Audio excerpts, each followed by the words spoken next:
Hi friends, എല്ലാവരും സുഖമായിട്ടിരിക്കുന്നു വിചാരിക്കുന്നു.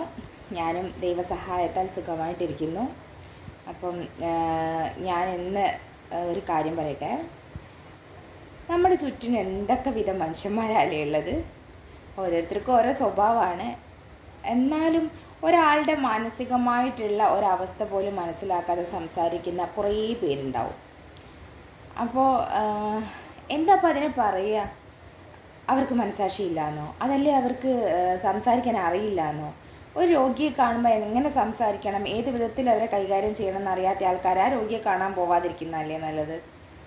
ഇപ്പോൾ ഇന്ന് ഞാൻ ഒരു വഴിക്ക് ഞാൻ ഒരാളെ അറിയുന്ന ഒരാളെ കണ്ടു. അപ്പോൾ എനിക്കിങ്ങനെ അസുഖമാണെന്നൊക്കെ അവർക്ക് അറിയാതിരിക്കൊന്നുമില്ല, അറിയാം. അപ്പം അവരെന്നോട് ചോദിച്ചു, ഞാനിവർ നേരത്തെ ഈ അസുഖം അറിയാമെന്നുള്ളതൊക്കെ ഞാൻ അറിഞ്ഞതാണ്. അപ്പോൾ അവരെന്നോട് ചോദിച്ചു, പെട്ടെന്ന് എൻ്റെ അടുത്ത് വന്നിട്ട്, ഞാൻ കണ്ടില്ലായിരുന്നു, എൻ്റെ അടുത്ത് വന്നിട്ട് ചോദിച്ചു, അന്യയാളുടെ മോളല്ലേ, അയ്യോ മോളെ നിനക്ക് എന്ത് പറ്റിയെന്ന് ചോദിച്ചു. ഞാൻ പറഞ്ഞ്, ചേച്ചിക്ക് അറിയില്ലായിരുന്നോ, എനിക്കിങ്ങനെ അസുഖമൊന്നും അറിയില്ലായിരുന്നോ എന്ന് ചോദിച്ചു. ആണോ, അസുഖമായിരുന്നോ, എന്ത് അസുഖമായിരുന്നു മോളെ എന്ന് ചോദിച്ചു. പിന്നെ നമുക്ക് നാണം കേണ്ട ഒരു അസുഖം ഇല്ലല്ലോ. ഞാൻ പറഞ്ഞു, എനിക്കിങ്ങനെ അല്ലായിരുന്നു ചേച്ചി. അപ്പോൾ ആണോ, പിന്നെ അപ്പം മുടിയൊക്കെ പോയില്ലേ, എന്തുമാത്രം മുടി ഉണ്ടായിരുന്നതൊക്കെ പോയില്ലേ എന്ന് വെച്ച്. ഞാൻ പറഞ്ഞു, കീമോ ചെയ്തപ്പോൾ പോയി ചേച്ചി. ഞാൻ പറഞ്ഞു, മുടിയൊന്നും അല്ലല്ലോ മുമ്പൊക്കെ വലുത്, നമ്മുടെ ജീവനല്ലേ, മുടി പോയാൽ പിന്നെയും വരുമല്ലോ, ഇനി വന്നില്ലെങ്കിലും കുഴപ്പമില്ല, ജീവനല്ലേ വലുതെന്ന് വെച്ചു. അപ്പോൾ ഒന്നും മിണ്ടിയില്ല. പിന്നെയും റിപ്പീറ്റ് അടിച്ച് തന്നെ പറഞ്ഞുകൊണ്ടിരിക്കുക, അയ്യോ എന്ത് കോലമായിപ്പോയി, കറുത്തുപോയി, അങ്ങനെയായിപ്പോയി, ഇങ്ങനെയായിപ്പോയി, റിപ്പീറ്റ് അടിച്ചത് ഇങ്ങനെ പറഞ്ഞുകൊണ്ടിരിക്കുക. എനിക്കപ്പോൾ സത്യം പറഞ്ഞിട്ടുണ്ടെങ്കിൽ ഞാൻ ഇവരോട് എന്താ ഞാൻ പറയേണ്ടത് എനിക്കറിയില്ല.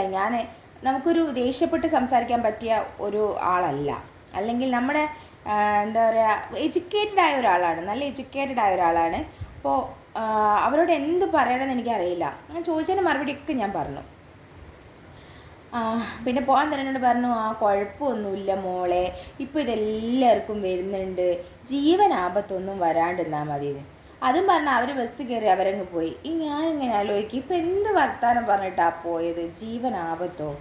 ഞാൻ അങ്ങനെ ആലോചിച്ചു, എന്തെല്ലാം രോഗങ്ങൾ ഓരോരുത്തർക്കും വരുന്നു. ഒരു കുഞ്ഞി പനി വന്നിട്ട് വരെ മരിക്കുന്ന ആൾക്കാരുണ്ട്. പിന്നെ ഈ ക്യാൻസർ വരുന്ന ആൾക്കാരെ മാത്രം നോക്കി എന്തിനാ ഇങ്ങനെ സംസാരിക്കുന്നത്? ഇന്നും എനിക്ക് മനസ്സിലാവാത്തൊരു കാര്യം അത്. കാരണം വെച്ചിട്ടുണ്ടെങ്കിൽ ഒരുപാട് ക്യാൻസർ പേഷ്യൻ്റ് നമുക്ക് ചുറ്റിനുമുണ്ട്.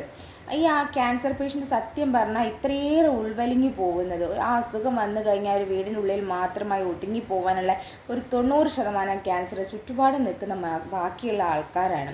അവരാണ് ആളെ ഒതുക്കി കളയുന്നത്. ഇപ്പോൾ എന്നെ സംബന്ധിച്ചിടത്തോളം ഞാൻ ഒരിക്കലും വീട്ടിൽ ഒതുങ്ങിയിരിക്കുന്ന ഒരാളല്ല. എനിക്ക് അസുഖം വന്ന് ഞാൻ എല്ലാവരെയും അറിയിച്ചിട്ടുണ്ടെങ്കിൽ ഞാൻ പുറത്ത് ഇറങ്ങുന്ന ആളാണ്. എനിക്കതിൽ യാതൊരു മടിയുമില്ല. എല്ലാവരോടും എൻ്റെ അസുഖത്തിനെക്കുറിച്ച് പറയുന്നയാളാണ്.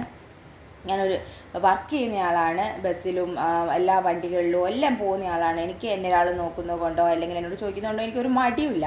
പക്ഷെ ഇങ്ങനത്തെ ഡയലോഗുകളൊക്കെ കേൾക്കുമ്പോഴാണ് ദേഷ്യം വരുന്നത്. അവരെന്ത് വിചാരിച്ചു നമ്മളെക്കുറിച്ച്? ഇപ്പോൾ ഒരു ക്യാൻസർ വന്നെന്ന് വെച്ചാൽ പിറ്റേന്ന് ആ ആൾക്ക് മരണമാണോ അല്ലെ ജീവഹാനിയാണോ സംഭവിക്കുന്നത്? എത്രമാത്രം ക്യാൻസർ സർവൈവർ ഉണ്ട്. ഇപ്പം നമ്മൾ ചുറ്റുപാട് നിൽക്കുന്ന ആൾക്കാരുടെ അവസ്ഥയൊന്നും അറിയുന്നില്ല. നമ്മുടെ എന്താ പറയുക, തൊട്ടടുത്ത് നിൽക്കുന്ന ആൾക്കാർക്ക് എന്തെങ്കിലും സംഭവിച്ചാൽ അത് നമ്മൾ അറിയുന്നുണ്ടായിരിക്കും. ഈ ലോകത്ത് എന്തുമാത്രം ജനങ്ങളുണ്ട്, ആർക്കൊക്കെ അസുഖങ്ങൾ വരുന്നുണ്ട്, നമ്മൾ വല്ലതും അറിയുന്നുണ്ടോ? നമ്മുടെ ചുറ്റിനും അപ്പുറത്തും ഇപ്പുറത്തും ഇരിക്കുന്ന ആൾക്കാർക്കൊക്കെ ചിലപ്പോൾ അസുഖം ഉണ്ടായിരിക്കാം. ഒരു കാലാവധി കഴിഞ്ഞാൽ ആ പേഷ്യൻറ്റിനെ കണ്ട് അയാളൊരു ക്യാൻസർ എന്ന അസുഖം ബാധിച്ചിരുന്ന ആളാണെന്നോ അതിന് ട്രീറ്റ്മെൻറ്റ് എടുത്ത ആളാണെന്നോ ഒന്നും തോന്നില്ല. അപ്പോൾ അങ്ങനെ നമ്മളെ അങ്ങനെ ആൾക്കാർ എത്രയോ പേര് നമ്മൾ ദിവസേന കാണുന്നുണ്ടായിരിക്കും, പക്ഷെ നമ്മൾ അറിയുന്നില്ല. അപ്പോൾ ഈ ചോദിക്കുന്ന ആൾക്കാർ എന്തുകൊണ്ട് മനസ്സിലാക്കുന്നില്ല? നാളെ നമ്മൾ വീണ്ടും പഴയ സ്ഥിതിയിലേക്ക് വരും. ഈ ചോദ്യങ്ങൾ ആ ആളെ എന്തോരം വേദനിപ്പിക്കുന്നുണ്ട് എന്നുള്ളത്. നമ്മൾ ഒരിക്കലും ഒരു അസുഖം വരുമ്പം ഞാൻ മരിച്ചു പോവോ എന്നുള്ള കാര്യം ചിന്തിക്കില്ല. അസുഖം എങ്ങനെയെങ്കിലും മാറണേ, അല്ലെങ്കിൽ എനിക്ക് അസുഖത്തിൽ നിന്ന് കംപ്ലീറ്റ് ഒരു മുക്തരാവണം എന്നുള്ള വിശ്വാസത്തിലാണ് നമ്മൾ മുന്നോട്ട് പോയിക്കൊണ്ടിരിക്കുന്നത്. പക്ഷേ ഇങ്ങനെ പോകുന്ന ആൾക്കാരോട് ഇങ്ങനെയൊക്കെ സംസാരിക്കാൻ എങ്ങനെയാണ് ആൾക്കാർക്ക് മനസ്സ് വരുന്നത്? എനിക്കറിയില്ല എന്താണെന്നുള്ളത്. ഒരുപാട് രോഗങ്ങൾ ഈ ലോകത്തുണ്ട്. ഞാൻ ചോദിക്കട്ടെ, ക്യാൻസർ മാത്രമാണോ ഒരു മാരക രോഗം? ഒരിക്കലുമല്ല. ഒരു കിഡ്നിക്ക് വരുന്ന കിഡ്നി ഫെയിലിയർ, ലിവറിന് വരുന്ന അസുഖങ്ങൾ, ഇപ്പോൾ ഒരു മഞ്ഞപ്പിത്തം വന്നു, മഞ്ഞപ്പിത്തത്തിന് നമുക്കൊരു നിസ്സാരക്കാരനായിട്ട് കാണാൻ പറ്റുമോ? ഇല്ല. പലപ്പോഴും മഞ്ഞപ്പിത്തം ലിവറിനെ ബാധിച്ച് ലിവർ അടിച്ചു പോയ ആൾ മരിച്ചു പോകുന്ന അവസ്ഥ ഉണ്ടാവുന്നുണ്ട്. അപ്പോൾ ഒരു കിഡ്നി ഒരു അസുഖം ബാധിച്ചു, ആ കിഡ്നി നശിച്ചു പോയി ആ ആൾക്ക് തന്നെ ഡയാലിസിസ് ഒക്കെ ചെയ്യുന്ന ഒരു അവസ്ഥ ഒന്ന് ആലോചിച്ച് നോക്കൂ. ക്യാൻസറിനെക്കാട്ടിലും മാരകമായിട്ടാണ് എനിക്ക് തോന്നുന്നത് ഒരു ഡയാലിസിസ് പേഷ്യൻറ്റ്. അങ്ങനത്തെ അവസ്ഥ പോട്ടെ, ഒരു ഡെങ്കിപ്പനി വന്ന് നമ്മുടെ കൗണ്ടിൽ വരുന്ന വ്യത്യാസം കൊണ്ടൊക്കെ പേഷ്യൻ്റ് മരിച്ചു പോകുന്നു. ഒന്നും വേണ്ട, വെറുതെ ചുമ്മാ നടന്നു പോകുന്ന ഒരാളെ ഒരു ആക്സിഡൻറ്റ് പറ്റുന്നു, അയാൾ പിറ്റേന്ന് കിടപ്പിലായി പോകുന്നു, അയാൾക്ക് ചിലപ്പം ബ്രെയിൻ ഡെത്ത് സംഭവിച്ച ആൾ മരിച്ചു പോകുന്നു. അല്ലാതെ തന്നെ സ്ട്രോക്ക് വരുന്നു, ഹാർട്ട് അറ്റാക്ക് വരുന്നു. ഇതെല്ലാം രോഗങ്ങളല്ലേ? ഇതൊക്കെ വന്നാലും മരിച്ചു പോകുന്നുണ്ട്. കുറേ പേര് രക്ഷപ്പെടുന്നുണ്ട്, കുറേ പേര് മരിച്ചു പോകുന്നുണ്ട്. പിന്നെ എന്തിനാ ഈ ക്യാൻസർ ഇത്ര മാത്രം ഒരു ഭീകരമായിട്ട് കാണുന്നതെന്ന് എനിക്കിന്നും മനസ്സിലായിട്ടില്ല. അത് വന്നാൽ പണ്ടൊക്കെ അതിന് ട്രീറ്റ്മെൻറ്റ് ഇല്ലായിരുന്നു, ആൾക്കാർ മരിച്ചു പോകുന്നുണ്ടായിരുന്നു. അന്നും ബാക്കിയുള്ള അസുഖങ്ങൾ വരുമ്പോൾ ആൾക്കാർ മരിച്ചു പോകുന്നുണ്ടായിരുന്നു. പിന്നെ ക്യാൻസറിനെ മാത്രം ഒരാളെ കൊല്ലി എന്ന രീതിയിൽ കാണേണ്ട യാതൊരു ആവശ്യവുമില്ല. ക്യാൻസർ 100% മാറി നമുക്ക് ചുറ്റും ജീവിക്കുന്ന ഒരുപാട് ആൾക്കാരുണ്ട്. ഇത് എനിക്ക് തോന്നുന്നു സാധാരണക്കാർക്കല്ല ഈ പ്രശ്നം. ഭയങ്കര എഡ്യൂക്കേറ്റഡായ ഇതിനെക്കുറിച്ചൊക്കെ അറിയാവുന്ന ആളുകളാണ് ഇത്തരം ചോദ്യങ്ങൾ ഒരു രോഗിയോട് വന്ന് ചോദിക്കുന്നത്. ഇതിപ്പോൾ ഞാൻ ഇന്ന് കേട്ടൊരു ചോദ്യം മാത്രമല്ല, ഞാൻ പലപ്പോഴും പലരുടെ വായിൽ നിന്ന് ഇത് കേട്ടതാണ്. എനിക്ക് അസുഖം തുടങ്ങിയ കാലം തൊട്ട് ഞാൻ കേട്ട ക്വസ്റ്റ്യൻസിൽ എന്തൊക്കെയാണെന്നറിയാം. ഞാൻ എൻ്റെ കീമോ ചെയ്യുന്ന സമയത്ത് ഞാൻ കേട്ട ഒരു ക്വസ്റ്റ്യനാണ്, അയ്യോ അസുഖം വന്നു, ഇനി നീ പഴയ രീതിയിലാവില്ലേ, ഇനി ഈ അസുഖം തിരിച്ചു വരുമോ, എത്ര കാലം ഈ അസുഖം വന്നിട്ടുണ്ടെങ്കിൽ ജീവിച്ചിരിക്കും, അല്ലേ, നിനക്ക് ചെറിയ 2 മക്കളല്ലേ. അങ്ങനെയൊക്കെ ആൾക്കാർ വന്ന് ചോദിക്കുന്നത്. എനിക്ക് ചെറിയ 2 മക്കളായാൽ എന്താ? ഞാനൊരു കാര്യം ചോദിച്ചോട്ടെ, എനിക്കിപ്പോൾ ഈ ക്യാൻസർ എന്ന അസുഖം വന്നില്ല എന്ന് കൂട്ടിക്കോ, ചിലപ്പോൾ എനിക്ക് ദൈവം ഇത്ര ആയുസ് വിധിച്ചിട്ടുള്ളൂ എങ്കിൽ ഞാൻ ചിലപ്പോൾ നടന്നു പോകുന്ന വഴിക്ക് ഒരു വണ്ടി ഇടിച്ച് മരിച്ചു പോയേക്കാം. അപ്പോഴും എനിക്ക് ചെറിയ മക്കൾ തന്നെയല്ലേ ഉള്ളത്. നമ്മളാരും ദൈവത്തിൻ്റെ അടുത്ത് നിന്ന് ഭൂമിയിലേക്ക് വരുന്ന സമയത്ത് ഇത്ര കാലം ജീവിക്കുന്നോ, എന്ന് മരിക്കുന്നോ, എങ്ങനെ നമുക്ക് എന്തൊക്കെ സംഭവിക്കുന്നോ എന്നൊന്നും അറിഞ്ഞിട്ടൊന്നുമല്ല വരുന്നത്. ആർക്കും വാക്കൊന്നും കൊടുക്കാനും പറ്റില്ല ഇത്രയും കാലം നമ്മൾ ജീവിക്കുന്നുള്ളൂ ഒന്നും. പക്ഷേ അത് എന്താ പറയുക, അതൊരു വിശ്വാസമാണ്. നമ്മൾ എത്ര കാലം ജീവിക്കുന്നോ അത്രയും കാലം ജീവിക്കട്ടെ. അപ്പോൾ ഒരു അസുഖം വന്നതിൻ്റെ പേരിൽ ഇത്ര കാലം ജീവിക്കുന്നോ അല്ലെങ്കിൽ നാളെ മരിക്കുന്നോ എന്നൊന്നും ആരെയും കണക്ക് കൂട്ടാൻ പറ്റില്ല. ദൈവം എത്ര കാലം നമുക്ക് ഈ ഭൂമിയിൽ വിധിച്ചിട്ടുണ്ടോ അത് അത്രയും കാലം നമ്മളിവിടെ ജീവിച്ചേ പറ്റുള്ളൂ. അത് ആയുസ്സെത്താതെ ആരും മരിച്ചു പോകുന്നില്ല. അതിനെ നിങ്ങൾ എന്ത് വേണമെങ്കിലും വിളിച്ചോ, വിധിയെന്നോ അതല്ലെങ്കിൽ ഫെയ്ത്ത് എന്ത് വേണമെങ്കിലും വിളിച്ചോ, അതിനൊന്നും യാതൊരു പ്രശ്നവുമില്ല. പക്ഷേ ക്യാൻസർ വന്നിരിക്കുന്ന ഒരു രോഗിയോട് നിങ്ങൾക്കൊരു കുഞ്ഞു കുട്ടിയല്ലേ ഉള്ളത്, ഇങ്ങനെ ഒരു അസുഖം നിങ്ങൾക്ക് വന്നില്ലേ എന്നൊക്കെ ചോദിക്കുമ്പോൾ നമ്മൾ എന്താ മനസ്സിലാക്കേണ്ടത്? നമുക്ക് ചെറിയ കുട്ടിയാണ്. അപ്പം നാളെ നമുക്ക് എന്തെങ്കിലും സംഭവിച്ചാൽ ആ കുട്ടിക്ക് അവർക്ക് അവരുടെ അവസ്ഥ എന്തായിരിക്കും എന്നല്ലേ ആ ചോദിച്ചതിൻ്റെ അർത്ഥം. അങ്ങനെയൊക്കെ ചോദിക്കാൻ പാടുണ്ടോ? കുഞ്ഞു കുട്ടി ആയിക്കോട്ടെ, അതിപ്പോൾ നമ്മളില്ലെങ്കിലും മക്കളും നമ്മുടെ വീട്ടുകാരും ഒക്കെ അങ്ങ് സർവൈവ് ചെയ്ത് അതിനെ അങ്ങ് അതിജീവിച്ച് പോവും. പക്ഷേ അതൊന്നും നമ്മൾ അതിൻ്റെ ഇടയ്ക്ക് ചിന്തിക്കേണ്ട ആവശ്യമില്ല. ഓൾറെഡി ഇപ്പോൾ ഒരു ക്യാൻസർ വന്ന പേഷ്യൻ്റ് ഒരുപാട് മാനസിക പ്രശ്നങ്ങളുണ്ടാവും. അവരുടെ ജീവിതത്തിനെ കുറിച്ചോർത്ത്, ഭാവിയെക്കുറിച്ച് ഓർത്ത്, അവരുടെ ട്രീറ്റ്മെൻറ്റിനെ കുറിച്ചോർത്ത്, ഫാമിലിയെക്കുറിച്ച് ഓർത്ത്, അങ്ങനെ ഒരുപാട് പ്രശ്നങ്ങളുണ്ടാവും. അതിൻ്റെ കൂടെ പോയിട്ട് ഉന്തിൻ്റെ കൂടി ഒരു തള്ളു എന്ന് പറഞ്ഞ മാതിരി ഇമാതിരി ക്വസ്റ്റ്യൻസൊക്കെ ചോദിച്ചിട്ടുണ്ടെങ്കിൽ ആ പേഷ്യൻ്റെ മനസ്സ് എത്രത്തോളം വേദനിക്കും എന്നുള്ളത് ഈ കാണാൻ വരുന്ന ആൾക്കാരോ ഈ ചോദിക്കുന്ന ആൾക്കാരോ മനസ്സിലാക്കുന്നില്ല. എന്തിനാ നിങ്ങൾ ഇങ്ങനെ ഒരു രോഗിയെ കാണാൻ പോകുന്നത്? അവരുടെ കൂടെ മനസ്സിൽ ഒന്നും കൂടെ തീ കത്തിക്കാനോ? എനിക്കങ്ങനെയാണ് തോന്നിയിട്ടുള്ളത്. അത് കണ്ടിട്ട് ഈ വരുന്ന ആൾക്കാർക്ക് വല്ല സന്തോഷം ഉണ്ടാവുന്നുണ്ടോ, അല്ലെങ്കിൽ ചോദിക്കുന്ന ആൾക്കാർക്ക് വല്ല സന്തോഷം ഉണ്ടാവുന്നുണ്ടോ എനിക്കറിയില്ല. ഇന്ന് ഞാൻ നാളെ നീന്ന ഇങ്ങനത്തെ ഒരു അസുഖം ആർക്ക് എപ്പോൾ വേണമെങ്കിലും വരാം. അതിന് യാതൊരുവിധ ഗ്യാരണ്ടിയും ഇല്ല. ഇപ്പോൾ ഒരു ഷുഗറോ പ്രഷറോ ഒന്നും പോയി അല്ലല്ലോ, നമുക്ക് എപ്പോൾ വേണമെങ്കിലും ഈ അസുഖം വരാം. വന്നിട്ടുണ്ടെങ്കിൽ നിങ്ങളുടെ അവസ്ഥ ഇത് തന്നെയാണ്, നിങ്ങൾക്കും ഈ ട്രീറ്റ്മെൻറ്റൊക്കെ തന്നെയാണ്. അപ്പോൾ നമുക്കും ഈ ക്വസ്റ്റ്യൻ ചോദിക്കാം.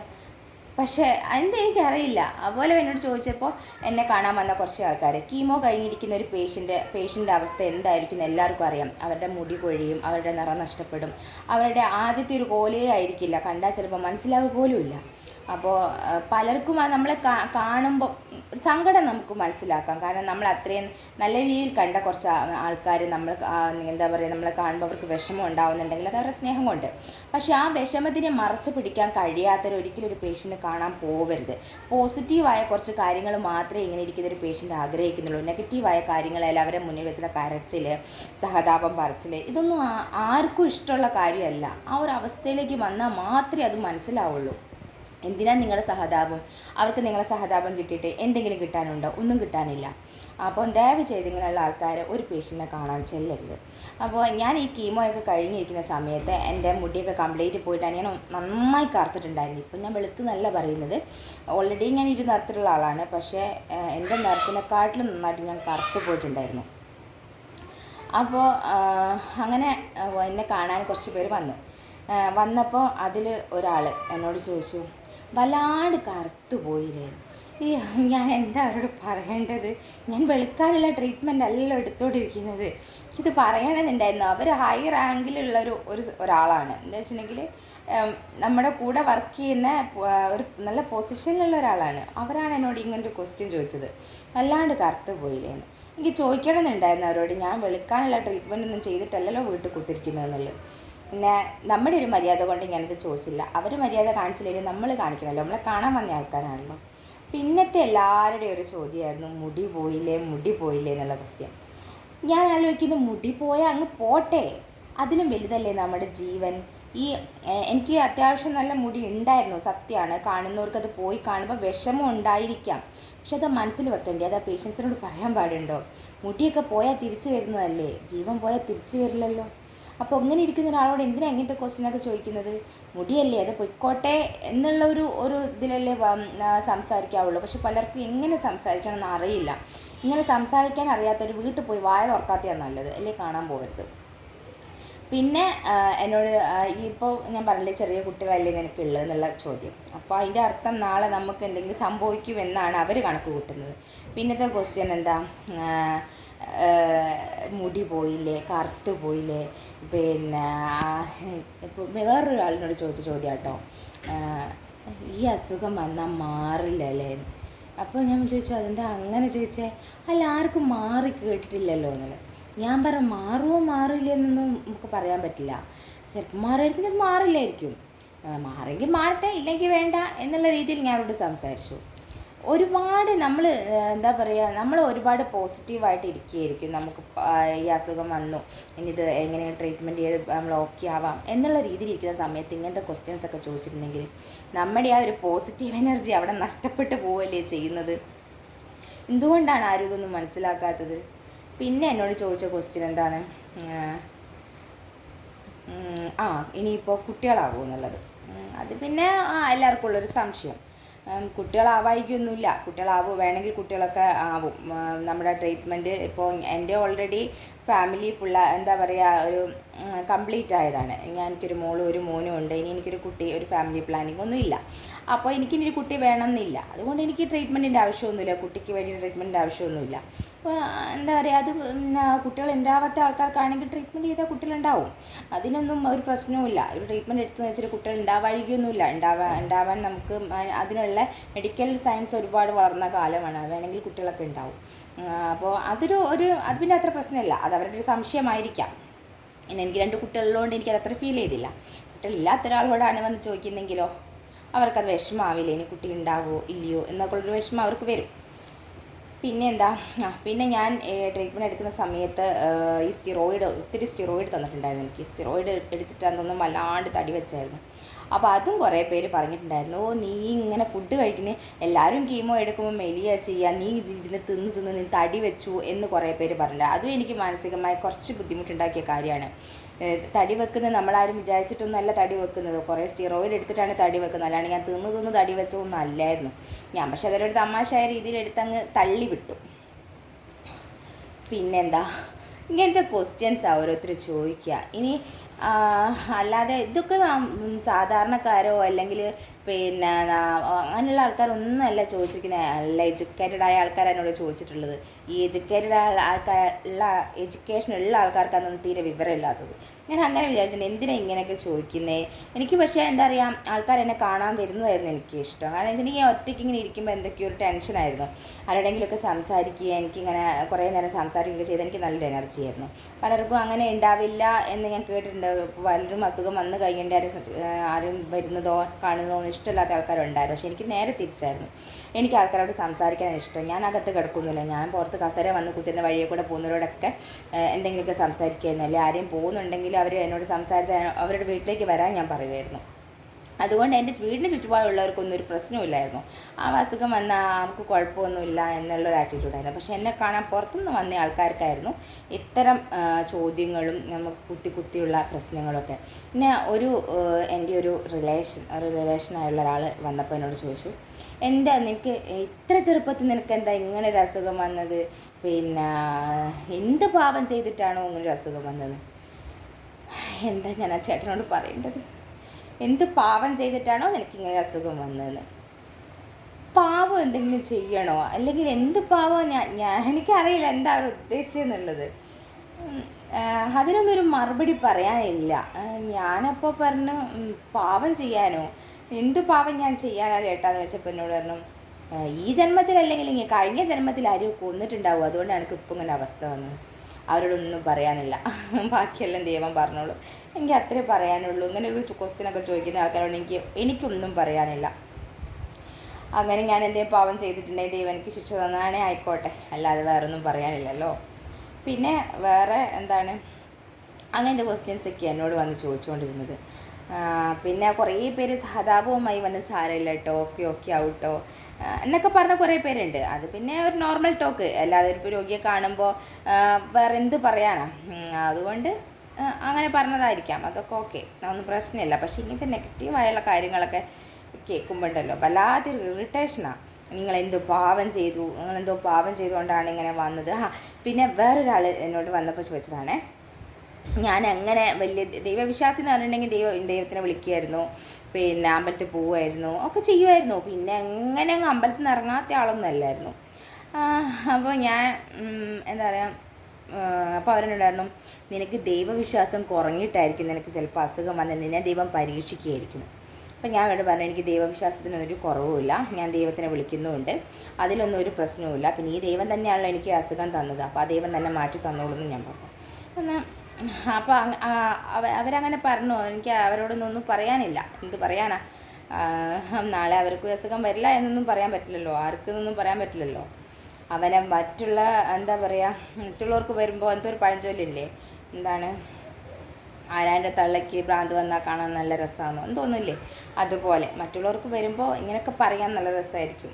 അവരുടെ മനസ്സിനെ എങ്ങനെയൊക്കെ വേദനിപ്പിക്കും എന്നൊന്നും ചിന്തിക്കാതെയുള്ള ഒരു വർത്തമാനം ചിലർക്ക് രസമായിരിക്കും. പക്ഷേ ഞാൻ ഒരാളോട് ഇങ്ങനെയൊന്നും സംസാരിച്ചിട്ടില്ല. ഞാനൊരു രോഗിയെ കാണാൻ പോയി, ഒരുപാട് രോഗികളെ കാണാൻ പോകുന്ന ആളാണ്. ആരോടും ഞാൻ ചെന്ന് കഴിഞ്ഞിട്ട് ഇങ്ങനത്തെ ഒരു സംസാരം ഒരാളോടും ഞാൻ പറഞ്ഞിട്ടില്ല. അത് ഇപ്പോഴാണെങ്കിലും പറഞ്ഞിട്ടില്ല, മുന്നേ ആണെങ്കിലും പറഞ്ഞിട്ടില്ല. എനിക്കറിയാം എങ്ങനെ സംസാരിക്കണം. ഞാനൊരു രോഗിയെ കാണാൻ ചെന്നാൽ ഞാൻ നോർമലായിട്ടുള്ള കാര്യങ്ങൾ ചോദിക്കുന്നല്ലാതെ ഞാൻ അവരുടെ അസുഖത്തിൻ്റെ വിശേഷം പോലും ഞാൻ ചോദിക്കാറില്ല. എന്തിനാ ചോദിക്കേണ്ട ആവശ്യം? അവരെന്തേലും പറഞ്ഞാൽ നമ്മൾ കേൾക്കുന്നല്ലാതെ എങ്ങനെയാണ്, എന്താ, എവിടെയാണെന്ന് ഒന്നും ഞാൻ ചോദിക്കാറില്ല. നോർമലായിട്ടുള്ള അവരുടെ വിശേഷങ്ങൾ ചോദിക്കുന്നല്ലാതെ ഞാനൊരു അസുഖത്തിനെക്കുറിച്ച് പോലും ഞാൻ ചോദിച്ചിട്ടില്ല. അപ്പോൾ ഒരു രോഗിയെ കാണുന്ന ഒരു രോഗിയെന്നല്ല, പ്രത്യേകിച്ച് ക്യാൻസർ, ഒരു രോഗം വന്നിരുന്ന ആകെ ഡിപ്രഷൻ അടിച്ച് കുത്തിരിക്കുന്ന ആൾക്കാരോട് ഇങ്ങനെയൊക്കെ പോയി ചോദിച്ചിട്ടുണ്ടെങ്കിൽ അത് നിങ്ങൾ ചെയ്യുന്നതല്ലേ പാപം. അവരെ ഒരു കുഴിയിലേക്ക് തള്ളിയിടുന്ന പോലെ ആയില്ലേ അത്. നമ്മൾ എടുക്കുന്ന ട്രീറ്റ്മെൻറ്റിലൊക്കെ 100% വിശ്വസിച്ചിരിക്കുന്ന ആൾക്കാരാണ്. അപ്പോൾ വരുന്നയാൾ, അയ്യോ ഇവിടെ ട്രീറ്റ്മെൻറ്റ് ചെയ്യേണ്ട, നമുക്ക് അവിടെ ട്രീറ്റ്മെൻറ്റ് ചെയ്താൽ വരുന്ന, അവിടെ ആ ചികിത്സയുണ്ട്, ഇവിടെ ഈ ചികിത്സയുണ്ട്, അതിനൊന്നും പറയേണ്ട ആവശ്യമില്ല. പേഷ്യൻറ്റിനെ അറിയാം, അവർക്ക് നല്ല ചികിത്സ അവരെടുത്തോട്ടെ. അവരുടെ കോൺഫിഡൻസ് ലെവലിനെ വെറുതെ തല്ലിക്കെടുത്തുന്ന വർത്തമാനം പറയണ്ട. അപ്പം വേറെ നല്ല ചികിത്സ ഉണ്ടായിരിക്കാം, പക്ഷെ അത് വേണമെങ്കിൽ ബൈസ്റ്റാൻഡറോട് ആരുടെങ്കിലും ജസ്റ്റ് ഒന്ന് സൂചിപ്പിക്കാം. എന്നാൽ നിങ്ങളൊന്ന് അന്വേഷിച്ച് നോക്കുക. നല്ല പേഷ്യൻ്റെ മനസ്സിൽ വിഷം കുത്തി വെക്കുന്ന ആ ഒരു പരിപാടി നിർത്തുക. കാരണം ഓൾറെഡി നമ്മളൊരു ചികിത്സയിലാണ്. അപ്പോൾ വേറൊരു ചികിത്സ, ഇപ്പോൾ നിങ്ങൾ ആലോപ്പതിയാണോ എടുക്കുന്നത്, നിങ്ങൾക്ക് ആയുർവേദം അവിടെ ഇന്ന ചികിത്സ ഉണ്ടല്ലോ, അത് പോയി ചെയ്താൽ അത് പൂർണ്ണമായി മാറിയേനെ എന്നൊക്കെ ഉള്ളൊരു വിഷം പേഷ്യൻ്റെ മനസ്സിൽ കുത്തി വെക്കുമ്പോഴല്ലോ അവർ വിചാരിക്കും, അയ്യോ എനിക്ക് ഈ ചികിത്സ വേണ്ട, എനിക്ക് ആ ചികിത്സ മതിയായിരുന്നു എന്നൊരു ചിന്ത വരും. അപ്പോൾ ചിലപ്പോൾ അവർ ആ ഒരു ചികിത്സയിലേക്ക് പോയേക്കാം. ആയുർവേദമോ ഒരു ഹോമിയോ ഒന്നും കൊണ്ട് ആ ഒരു ക്യാൻസർ പോലത്തെ ഒരു അസുഖം മാറുന്നൊന്നും എനിക്ക് തോന്നില്ല. ഞാൻ വളരെ മോശമായ അവസ്ഥയിലുള്ള ആൾക്കാരെ കണ്ടിട്ടുണ്ട് ഇങ്ങനെ ചികിത്സിച്ചിട്ടില്ല. അതുകൊണ്ട് അങ്ങനത്തെ പാഴ്വാക്കുകളൊന്നും എവിടെയും പോയി ആർക്കും കൊടുക്കാതിരിക്കുക. എന്ന് വെച്ചിട്ടുണ്ടെങ്കിൽ അതൊക്കെ ആ പേഷ്യൻ്റെ ആ ഒരു കണ്ടീഷൻ ഒന്നും കൂടെ മോശമാക്കിയുള്ളൂ. ദയവായിട്ട് എല്ലാവരും ഒന്ന് ശ്രദ്ധിക്കുക. ഇപ്പോൾ ഇന്നിപ്പോൾ ഞാൻ പറഞ്ഞല്ലോ, ഇങ്ങനെ ഒരാളെ വഴിക്ക് വെച്ച് കണ്ടു. അവരെന്നോട് ഇങ്ങനെ ചോദിച്ചു, ഇനി വരാതിരുന്നാൽ മതിയായിരുന്നു, ദൈവം ആയുസ് നീട്ടി തന്നാൽ മതിയായിരുന്നു എന്നൊക്കെ. ആയുസ് നീട്ടി തന്നാൽ മതിയായിരുന്നു നിങ്ങളാരും പറയേണ്ട ആവശ്യമൊന്നുമില്ല. അല്ലെങ്കിൽ നിങ്ങളാരും എന്നല്ല, നിങ്ങളൊന്നല്ല ഉദ്ദേശിച്ചത്, എന്നെ കണ്ട ചേച്ചീനെ കുറിച്ചാണ് ഞാൻ പറയുന്നത്. ആയുസ് നീട്ടിത്തരാൻ അവരാരും പറഞ്ഞുകൊണ്ട് ആയുസ് ദൈവം നീട്ടിത്തരില്ല. പിന്നെന്താ, നമുക്ക് പ്രാർത്ഥിക്കാം, അത്രയേ ഉള്ളൂ. അസുഖം വരുന്നത് സാധാരണയാണ്.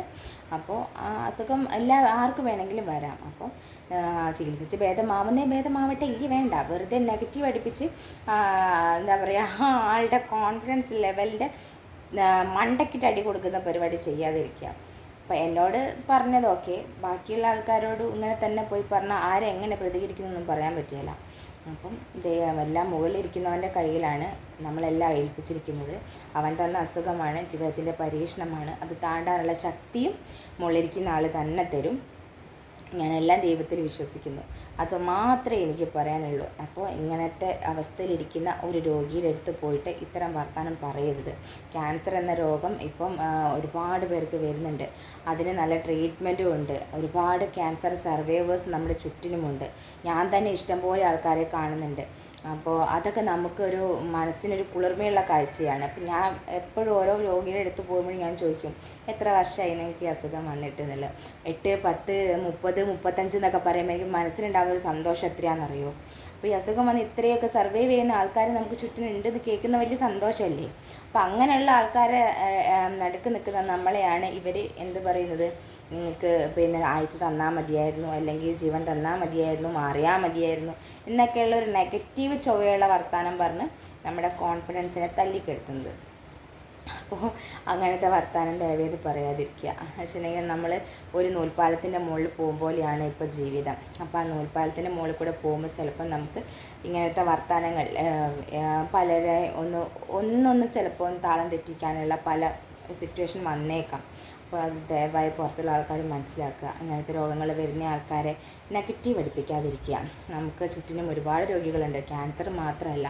ഇപ്പോൾ ഒരുപാട് രോഗികളുണ്ട്. ഏത് രോഗമായാലും അത് രോഗം തന്നെയാണ്. അവർക്ക് ഒരുപാട് പ്രശ്നങ്ങളുണ്ടാവും. നിങ്ങളും കൂടി അവർക്കൊരു പ്രഷർ കൊടുക്കാതിരിക്കുക. അപ്പോൾ ക്യാൻസർ മാത്രമല്ല മാരകരോഗം, ഒരുപാട് മാരകരോഗങ്ങളുണ്ട്. അപ്പോൾ ഒരാൾ നിങ്ങൾ മനസ്സിലാക്കേണ്ട കാര്യം, ക്യാൻസർ വന്നാൽ മാത്രമല്ല മരണം, അല്ലെങ്കിൽ ക്യാൻസർ വന്നാൽ മാത്രമല്ല ഒരു ആൾ ഒരു വികൃതമാകുന്നത്, അല്ലെങ്കിൽ രൂപം മാറിയൊക്കെ പോകുന്നത്. ബാക്കിയുള്ള അസുഖങ്ങൾ, അങ്ങനെ ഒരുപാട് അസുഖങ്ങളുണ്ട്. അപ്പോൾ ഒരു എന്താ പറയുക, കുഷ്ഠം വന്നയാളുടെ അവസ്ഥ എന്താണ്, അല്ലെങ്കിൽ ഒരു വെള്ളപ്പാണ്ട് വന്നയാളുടെ അവസ്ഥ എന്താണ്, ഓരോ രോഗത്തിന് അതിൻ്റേതായ ഭീകരതകളുണ്ട്. അപ്പോൾ ദയവായിട്ട് ഇങ്ങനത്തെ പേഷ്യൻസിനെ നെഗറ്റീവ് പഠിപ്പിക്കാതിരിക്കുക. നിങ്ങൾ ഇങ്ങനെ എന്തെങ്കിലുമൊക്കെ വിളിച്ച് പറയാൻ ആഗ്രഹിക്കുന്ന ആൾക്കാർ, അല്ലെങ്കിൽ ഞാനവിടെ പോയിട്ട് ഇങ്ങനെയൊക്കെ പറഞ്ഞില്ലെങ്കിൽ അവർക്ക് എന്തെങ്കിലും തോന്നുമോ എന്ന് വിചാരിച്ച് എന്തെങ്കിലുമൊക്കെ പറയുന്ന ആൾക്കാർ രോഗിയെ കാണാൻ പോകാണ്ടിരിക്കുക. അല്ലെങ്കിൽ അവിടെ പോയിട്ട് വായ തുറക്കാതിരിക്കുക.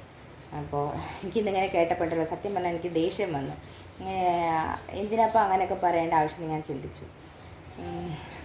അതിന് നിങ്ങളും ചിലപ്പോൾ അങ്ങനെ പലരും ഇങ്ങനെയൊക്കെ കേൾക്കുന്നുണ്ടാവും. അപ്പം ഈ ചെവി കൂടെ കേട്ട് ഈ ചെവി കൂടെ വിട്ടേക്കുക. അതേപ്പോൾ നമുക്ക് നിവർത്തിയുള്ളൂ. വിവരമില്ലാത്തവരോട് പറഞ്ഞിട്ട് യാതൊരു കാര്യമില്ലല്ലോ. നമുക്ക് കാണിച്ചു കൊടുക്കാം. ക്യാൻസർ എന്ന അസുഖം വന്നിട്ട് സർവൈവ് ചെയ്യാൻ കഴിയും എന്നുള്ളത് നമുക്ക് കാണിച്ചു കൊടുക്കാം. നമ്മുടെ മനസ്സിൻ്റെ ബലമാണ് നമുക്ക് ഏത് ട്രീറ്റ്മെൻറ്റ് 100% വിജയിക്കാൻ സാധിക്കുകയുള്ളൂ. അതൊരു ഡോക്ടർക്കും നമുക്ക് കോൺഫിഡൻസ് ലെവൽ ഉണ്ടാക്കിത്തരാൻ നമുക്ക് ചിലപ്പോൾ ഒരു ഡോക്ടർക്കോ അല്ലെങ്കിൽ നമ്മുടെ ഫാമിലിക്കോ പോലും സാധിച്ചെന്ന് വരില്ല. അത് സ്വയം നമ്മുടെ മനസ്സിൽ നിന്ന് തന്നെ ഉണ്ടാകണം. അങ്ങനെ ഓരോ ക്യാൻസർ പേഷ്യൻറ്റും അവനവൻ്റെ മനസ്സിൽ നിന്ന് തന്നെ കോൺഫിഡൻസ് ലെവൽ ഉണ്ടാക്കിയെടുക്കുക. ഇങ്ങനെ നെഗറ്റീവ് കമൻറ്റുകളെല്ലാം തട്ടി നീക്കുക. എന്നിട്ട് നമുക്ക് സർവൈവ് ചെയ്ത് കാണിച്ചു കൊടുക്കുക. ക്യാൻസർ എന്ന അസുഖം അത്ര ഭീകരമൊന്നുമല്ല.